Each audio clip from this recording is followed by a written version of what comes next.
కేంద్రంలోని నరేంద్ర మోదీ ప్రభుత్వం ఇటీవల అమెరికాతో ఖరారు చేసుకున్న వాణిజ్య ఒప్పందంపై కాంగ్రెస్ ఎంపీ రాహుల్ గాంధీ బుధవారం లోక్సభలో నిప్పులు చెరిగారు. ఇందుకు మోదీ ప్రభుత్వం సిగ్గుపడాలని ఆయన తీవ్రంగా విమర్శించారు. వారం రోజుల ప్రతిష్టంభన అనంతరం బుధవారం లోక్సభలో వార్షిక బడ్జెట్ పై ప్రతిపక్ష నాయకుడు ప్రసంగిస్తూ భారత్ ను మోదీ సర్కార్ అమ్మివేసిందని ఆరోపించారు. అమెరికా వ్యవసాయ ఉత్పత్తులకు ద్వారాలు తెరవడం ద్వారా ప్రభుత్వం భారతీయ రైతుల పొట్ట కొట్టిందని రాహుల్ ఆరోపించారు. మీరు భారత్ ను అమ్మేశారు, భారత్ ను అమ్మినందుకు మీకు సిగ్గుగా లేదా అంటూ రాహుల్ మండిపడ్డారు.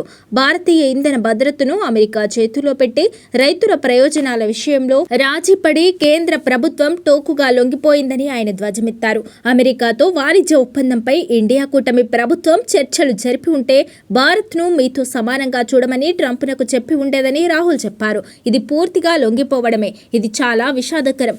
ఇది కేవలం ప్రధాని లొంగిపోవడం కాదు, 150 కోట్ల మంది భారతీయుల భవిష్యత్తును ఆయన పనంగా పెట్టారు. అమెరికాలో కేసును ఎదుర్కొంటున్న బీజేపీ ఆర్థిక నిర్మాతను కాపాడేందుకే ప్రభుత్వం ప్రజల భవిష్యత్తును త్యాగం చేసింది అని రాహుల్ ఆరోపించారు.